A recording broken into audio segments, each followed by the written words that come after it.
Greetings, guys. Welcome back to my channel. My name is Monette, and this is my channel, Evolve with Monette. An interesting thing has happened, and I wanted to share that with you. For those of you that are here, I'm a professional intuitive empath. If you are new, you can work with me by going to evolvingwithmonette.com and booking a session. But listen, I was asked to do some intention work and candle work for people, which is something that I do. And I also was doing my own saging and clearing and everything because of the Sagittarian full moon. And I know that there's a lot of information on YouTube for any of you guys, and I considered even making a video about it, and I'm sure that I will.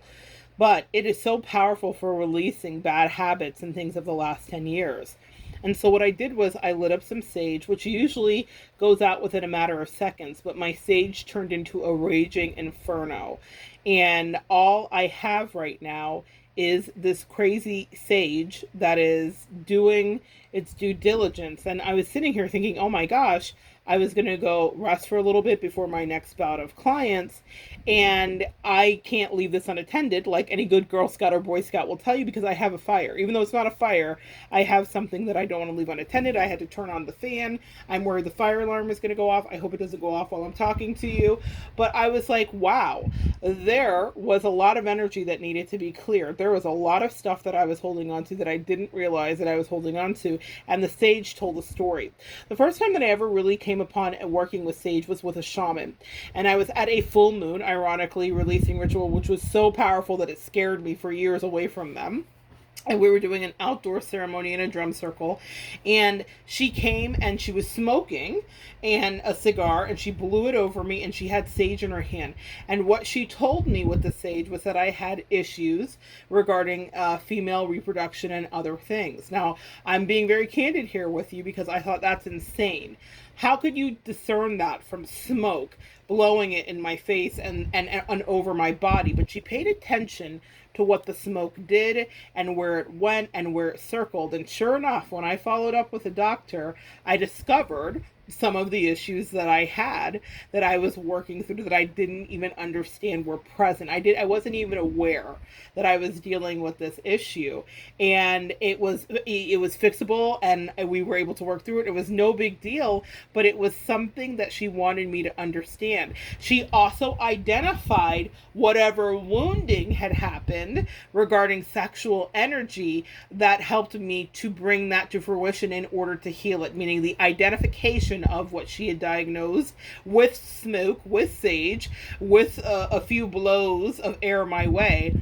She helped me to get grounded with something. That's the power of shamanism and people that do their work. We didn't always have well-educated doctors to go to. We didn't always have a nurse practitioner or a doc in the box. We had shamans. We had village practitioners.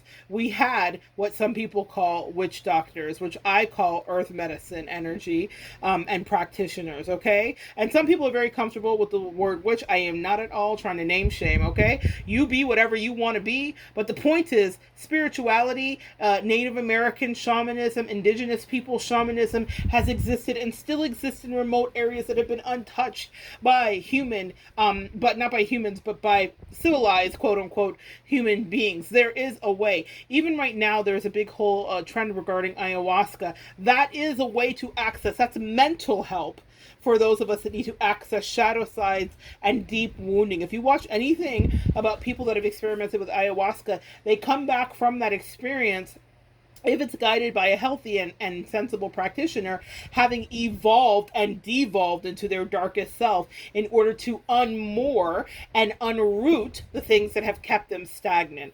This sage is still kicking as I'm talking to you, like making my eyes water, and it lets me know that I have a lot of work to do, or that it's clearing out a lot of the work that I've done. And so for those of you that are here, I would dare say, take the time to do some full moon work and get some of the toxic and negative lingering energy of the last 10 years out of your way. There are new cycles beginning. And my sage told me a story today. It said, sis, you thought you were going to light us and then we were going to go away. But we're here to stay. We're here to sage. We're here to cleanse. We're here to bring positive energy your way. We're here to heal your body. We're here to set you on the right path. We're here to bring you into healing and understanding your divinity, empath. This was what my sage said to me today. That's what I've learned about becoming and being and embodying and owning a practitioner or shamanistic energy. It's not as woo-woo as we try to make it out to be. It's not as difficult as we think.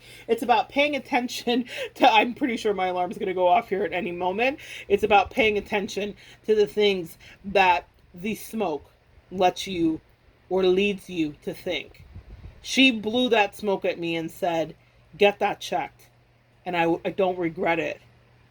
She wasn't wrong. But conventional wisdom would say, male scientific grounded medicine would say that's insane. But metaphysics is a female science and doctoral practice. Amen?